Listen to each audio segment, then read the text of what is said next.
사랑합니다. 저희가 함께 나누고 있는 빌립보서라는 이 성경은 우리가 잘 알고 있는 것처럼 바울이 감옥에 갇혀 있을 때에 빌립보 교인들을 향해 쓴 편지입니다. 감옥에서 쓴 편지임에도 불구하고 이 편지는 기쁨의 서신이라는 별명을 갖고 있을 만큼 기뻐하라는 말이 많이 나옵니다. 그래서 오늘 저희가 함께 나눈 이 말씀에도 바울이 이 편지를 갈무리하면서 다시 한번 내가 너희에게 얘기하노니 기뻐하라 라고 시작하면서 이 편지를 마무리하고 있는 것을 볼 수 있습니다. 바울이 감옥에 갇혀 있음에도 기뻐하고 또 다른 이들로 하여금 기뻐하라고 얘기할 수 있었던 이유는 감옥에 갇혀 있었던 자신의 상황을 본 것이 아니라 자신을 지켜주시고 인도하시는 하나님을 바라보았기 때문입니다. 나를 보면, 나의 상황을 보면 기뻐할 만한 이유도 없고 기뻐할 수도 없지만 나를 인도하시고 지키시는 하나님을 바라보면 그 하나님께서 나와 함께하고 있다는 것을 믿으면 기뻐할 수 있기 때문에 바울은 빌립보에 있는 교인들에게 갇혀있는 나를 보고 슬퍼할 것이 아니라 나의 위에 계신 하나님을 생각하는 마음으로 기뻐하라고 많이 말했습니다. 이렇게 바울은 하나님을 생각하며 기뻐하고 평안하라는 마음을 빌립보 교인들에게 많이 전했는데 이렇게 하나님을 바라보는 빌립보 교인들의 마음을 해치는 잘못 가르침들이 있었습니다. 그것은 바로 하나님을 자랑하고 하나님을 바라보게 하는 것이 아니라 육체를 자랑하게 하는 사람들이 있었기 때문입니다. 바울은 이런 사람들로 하여금 차마 입에 담기 어려울 만큼 심한 경계를 하고 심하게 비방을 했습니다. 바로 그러한 사람들을 개와 같은 사람이다 라고 얘기를 합니다. 얼마나 심한 비유입니까?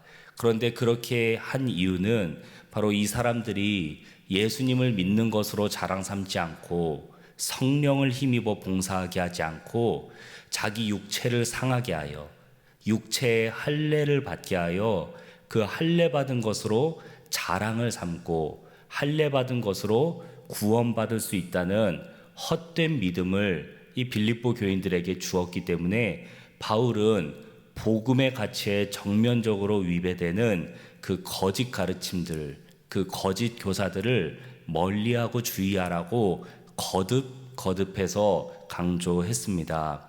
이렇게 거짓 교사들, 거짓 가르침들은 바로 자기 자신에게 자랑할 만한 것이 있게 만들고 자기 자신을 바라보게 만들었습니다. 그래서 바울은 이런 가르침들을 주의하라 라고 얘기하면서 이렇게 얘기합니다. 육체로 자랑할 만한 것이 있으면 나에게 자랑할 만한 것이 얼마나 많겠느냐. 나는 난지 8일 만에 할례를 받았고 이스라엘 사람이고 히브리인 중에 히브리인이고 그리고 나는 베냐민 지파이며 그리고 나는 율법을 지키는 면에 있어서는 바리새인이다 라고 얘기를 하면서 자신에게도 자랑하려면 할 수 있을 만한 것들이 많다라고 얘기했습니다. 여기 더해서 우리가 이 빌립보서의 또한 핵심 중에 하나인 시민권을 예로 든다면 바울은 로마의 시민권을 태어날 때부터 갖고 있었던 사람이기도 합니다.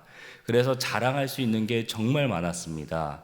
그럼에도 불구하고 바울은 그런 것들을 자랑하지 않고 오직 예수님을 믿는 것을 자랑했습니다. 하나님을 자랑했고 하나님을 바라보았습니다.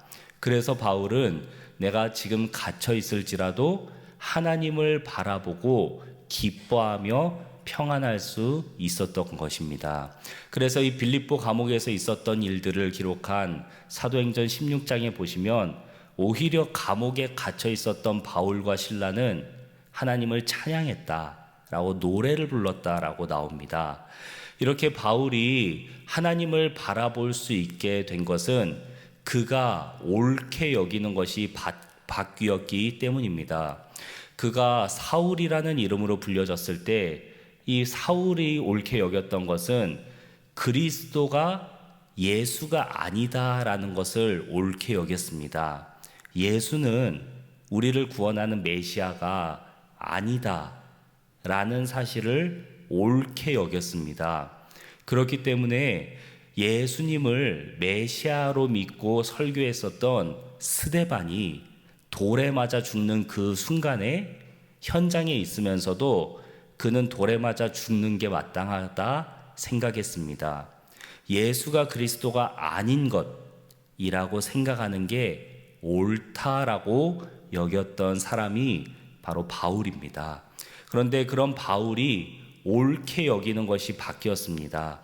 예수님이 그리스도가 맞다라고 생각하는 것이 옳다라고 생각을 하는 사람으로 바뀌어지게 되었습니다.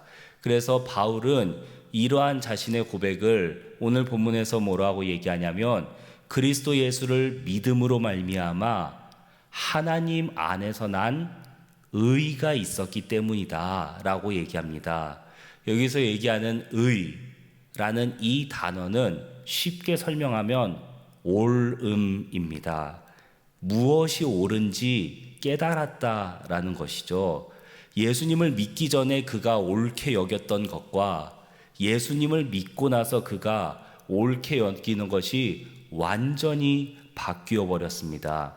예수님을 믿기 전에 바울이 옳게 여겼던 것은 자신이었습니다. 내 생각이었습니다.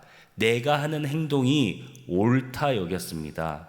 그러나 예수님을 믿고 나서 바울이 옳다 여기는 것은 하나님이 옳으시다라는 것을 믿게 되었습니다. 특별히 이 빌립보 감옥에 갇히기 전에 바울은 다시 한번 이것을 경험했습니다. 2차 전도 여행을 하려고 하는 그 순간에 바울은 아시아 지역으로 가려고 했었습니다.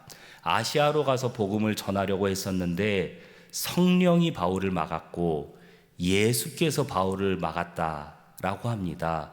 그렇게 바울이 이끌림 받아서 오게 된 곳이 마게도냐 지역이고 마게도냐의 첫 성이 바로 이 빌립보 성인데 바울은 내가 가려고 하는 곳, 내가 하려고 했던 것이 옳은 게 아니라 하나님이 나를 이끌어 가시는 곳, 하나님이 옳으시다라는 것을 이 빌립보 감옥에 갇히기 전에 다시 한번 경험을 하게 된 것입니다. 사랑하는 여러분, 우리도 예수 그리스도를 믿음으로 우리가 옳게 여기는 것이 바뀌게 되길 소망합니다. 그 전에 우리의 옳게 여김은 나의 생각, 나의 행동, 나의 결정과 내 기준이 옳다 여겼다면 예수님을 믿은 다음에 우리가 옳게 여기는 오직 한 가지는 바로 하나님이 옳으시다라는 사실인 줄 믿습니다. 말씀을 정리하겠습니다. 오늘 바울은 감옥에 갇혀 있는 중에도 많은 사람들에게 기뻐하십시오, 기뻐하십시오 라고 거듭 얘기합니다. 감옥에 갇혀 있어도 기뻐할 수 있고 감옥에 갇혀 있어도 기뻐하라 권면할 수 있었던 것은 감옥에 갇혀 있는 자신의 처지를 바라본 것이 아니라 하나님을 바라봤기 때문인 줄 믿습니다. 오늘 저희에게도 참 다양한 상황이 있을 수 있습니다. 저희의 상황을 바라보게 되면 감옥에 있는 것처럼, 때론 동굴에 있는 것처럼, 때론 광야에 있는 것처럼 고독하고 고난이 있을 수 있지만 하나님을 바라보면 하나님께서 우리에게 평안과 기쁨을 주실 줄 믿습니다. 우리는 옳지 않지만 하나님께서는 옳으시고 우리는 다 알 수 없지만 하나님께서는 모든 것을 다 아시고 우리의 삶을 인도하실 것을 믿습니다. 우리가 믿는 그 하나님께서 우리의 삶의 평안과 기쁨과 만족을 날마다 더해 주시는 것을 오늘 하루 풍성하게 느끼는 우리 모두가 되길 간절히 소망합니다.